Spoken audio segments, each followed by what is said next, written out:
tobacco fields not very long ago. And, you know, my grandfather and so on back did. And on my dad's side, every single branch of the family that's traced back, all have been right here in Yancey County or very close by, maybe just over the line in Tennessee, for over 200 years for the most part. So, you know, we have a lot of connection with that. I mean, I know where relatives that were, three relatives I know of that were in the Revolutionary War, I know where they're buried, and they're all buried in this county. You know, 6 that were in the Civil War, they're all buried in this county. And, you know, we know where these graveyards are. We know a lot of these people. I know the names of great-great-great-great-great-grandparents. I know a lot of what a lot of them did and where they lived and how they lived. And so you got a connection there, you know, and a lot of people don't have that. There's a lot of people that have no idea where their grandparents even came from.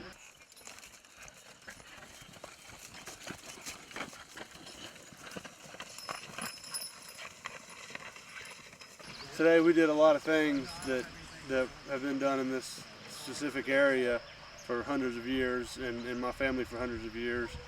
You know, we plowed with a mule, which my dad did, and I've done, my brother, and my grandparents and my great-grandparents on back. You know, when I was a kid, everybody up here plowed with mules or horses sometimes. Nowadays, not as many do. You know, there's more people use tractors. It's a dying thing. It's hard to even find the equipment, and it's hard to find mules or people that can break the mules to work that way. So, I mean, it's dying out for so many reasons. But it's just a tradition. It's an interesting way of doing things. And it's a lot harder, but it's better for a lot of things. One thing about using the mule, like if you're logging, you don't destroy the land the way you would destroy the land if you do it with all the heavy equipment. And the same thing with the land, with everything else, you know, with the plowing and all the other stuff. They're a lot easier on the land. Then we use the blacksmith shop to make some parts for one of the discs, one of the pieces of equipment the mules pull. It's probably over 125-year-old disc. It's very old. You can't find the parts anymore for it. And when any of those kind of parts break around here, we literally have to break out the blacksmith shop and make the parts, because you can't find them, you can't order them, you can only make them. So we did that. My brother did that. He's good at that, and you know, that's a tradition. This has been in my family a long time. There was William Holland Higgins who came in here in the early 1800s, who was a direct great grandparent of mine, and he was they called him an Irishman, and he lived in this very holler and owned this land here, and he was a blacksmith and a farmer. All this used to be owned by a guy named William Holland Higgins, and he's my great-great-great-great-great-grandfather, unless I'm just terribly mistaken. And so he owned all of this, and on the other side of the mountain too. This used to be Washington County, which was actually, I believe, part of Tennessee, but it's split up now. It's Yancey County, and there's Unicoi on the other side. So William Holland Higgins was born in 1779. He moved to Yancey County at the age of 10 in 1789, and he guarded the farm here. Like, he didn't actually own all of this at this point. He was a guard against Indians and other people like that, because this was not part of America at that point. So he did blacksmithing as well, and he was able to earn enough money that he bought a piece of land and slowly expanded on that, and eventually he owned all the mountain here and everything you can see over there and to the other side of this ridge. I think that just having the connection to the land that you've been on, I mean, our family's, my direct descendants have lived in the same piece of land for 200 years or more. All right, well, you see the piece I made out here? I'm just going to slide it right in here. Hook it through. Got a washer on here.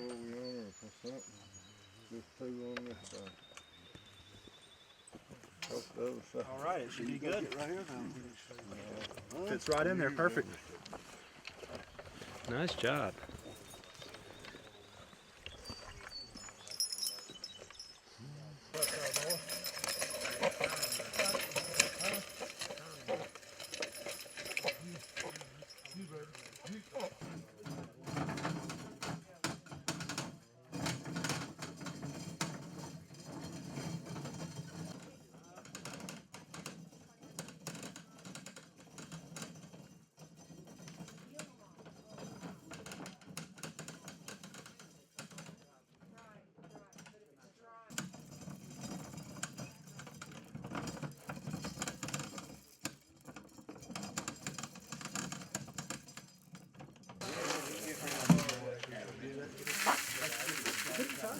First, here, you know, we have the corn and shelled, and for moonshine, you know, you take it and you're going to grind it over here, and you want it kind of coarse. You don't want it too fine, but you need another component to that, and what that is malt. And the corn has starch in it, and it's basically a sugar, but the malt converts the starch into a fermentable sugar. So in here we have corn that's been sprouted, and that's what they call malt. And this is just corn that has literally been soaked in water and sprouted. You see the sprouts coming out of it. And what you do is you take that and you dry it out, and then once you dry it out, you will grind it coarser. You want it a lot coarser than you would your meal, and you'll mix these two together, and that's what makes moonshine. And there's different recipes. Sometimes people add some more sugar to it, and sometimes you can add yeast to it, but the old traditional authentic original moonshine would have just been corn and corn malt and water. You feed it up here. This is just regular corn, white bread corn. You can use any kind of corn. There's stones in here, stone ground corn. The stones grind the corn into a powder. It comes through here. It's a little stream here, kind of filtered. It falls down into the stones, and it's going to come out the front here. And this is the shaker, and this will separate any of the husk and the large pieces. And the fine formula will fall down into the bucket, and that's what you want as the final product. This is run off of a PTO on a tractor, is what we're using, and it's just belt driven. It is amazing how complicated a lot of the equipment was, and how innovative a lot of the people in these mountains had to be, because they couldn't go to the store and buy what they needed. They had to literally make it. They had to make what they had, the equipment they needed to make it with, and they had to make everything they used, and they brought it out of the woods, and you know, they dug it and they hunted it, and they would fish and just use the land around them, really, but without destroying it as much as we do today. Definitely, they didn't leave as big of a trace on everything as we do now. Back then, the oral tradition of history, but also of, you know, how to farm, when to plant, how to plant, you know, how to harvest things from the woods and things that you cultivate, animals, you know, the moonshine, how to make it, you know, when it's ready, when it's not, you know, it was all complicated things, and it all was passed down by word of mouth, and people had to remember all of it. If you didn't remember it and you didn't learn it, then there really wasn't a good way of figuring it out. You couldn't just go look it up on the internet. I mean, it was very important to remember that. I think that's what's changed, is now we don't have to remember it, so we just feel like it's not as important, so we don't worry about it anymore, and then a lot of it gets lost. You know, everything is on Google. It can be faster, easier, and cheaper to do things the modern way. That, you know, there's things you can just go buy, and that's true, and that's a lot of the reason that people don't do it anymore. For us, it's more of just a tradition, and that it's been passed down. I mean, my dad grew up doing this, you know, farming like this, literally on this very land. You know, like the Appalachian ballads, a lot of those came over from Europe, and it tells stories from over the seas, and then there's newer ones that tell stories from America, but that's how they pass down a lot of their stories and a lot of their traditions too. Way down in the lowlands, low, my father runs a public house all on yon riverside. Go ye, and enter in, and there this night abide. Oh, please don't tell them nothing. Ballad singing has been in my family, like I said, for 8 generations. And I guess back whenever there was no television and things like that for people to get entertained by, this is how my family entertained one another. We would just sit around and sing and, you know, play music and tell stories and things like that. This came across the big water with us whenever we came, And I've heard stories about how, you know, in the old countries that the way that people pass messages back and forth, because they didn't have newspapers and magazines and, you know, television and things like that, is by word of mouth. And how, you know, what's easier than learning a rhyme or singing a song to remember a story. So that's how they would pass on that message. There are several songs, and some of them really don't make a whole lot of sense when you hear them, and I think they've been changed over the years to kind of make sense or fit in, you know, to the way things are now. And, you know, the way that they were learned originally is different than the way that they're learned now.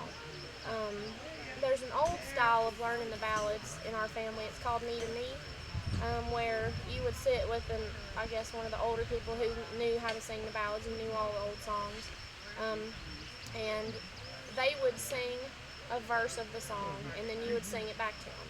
And then they'd sing the second verse of the song, and you would sing them the first verse and the second verse, and so on and so forth. Dear daughter, don't talk so loud and free. Kids grow up, move away, and they don't want to be a part of it anymore.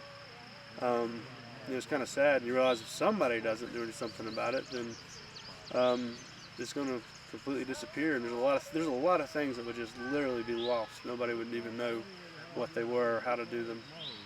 It's in my blood, and it's something I enjoy, and I guess it's just, I've been around it my entire life, so you know, it's all I've known, it's all I've ever seen, so I would hate to see it go away. You know, it's just a part of me in a way, for sure. Some terrible war broke out, and we couldn't get stuff from overseas like we're so dependent on nowadays. A lot of people wouldn't know how to make it. So, I mean, it's just nice to know. It's a good feeling to know that you can take care of yourself. It's kind of a helpless feeling to think that if you couldn't go to the store and buy something, that you would completely not have anything in this world. I mean, you know, they cut the power off, you couldn't go to the store, you would be stuck with what you had, and that was it. I mean, this is nice to know that, I mean, there's so many plants in the woods that you can just eat. Like ramps we had today, you know, the ramps, and there's branched lettuce and polk salad. And those are all edible plants, and they're very nutritious, and they were a big, important part of early American life because they grew and they canned what they could, and they preserved what they could, but by the end of winter, there really wasn't much left. And most of them were malnourished and had scurvy. And they, you know, at this point, especially in these mountains, as cold as it is, there's nothing up yet as far as what you've planted. There's nothing ready to harvest. So those were some of the early plants that would be up that you can go harvest from the woods naturally and eat and help them survive. They would have never survived the winters up here if it wasn't for some of those plants. He used to come to court. He always brought me candy, and I thought he was a sport. I wish I was a single girl again. Lord, Lord, don't I wish I was a single girl again. When I was single and dressed oh so fine, now I am married, run ragged all the time. I wish I was a single girl again. Lord, Lord, don't I wish I was a single girl again. When I was single, I went where I pleased. Now I am married with a baby on each knee. I wish I was a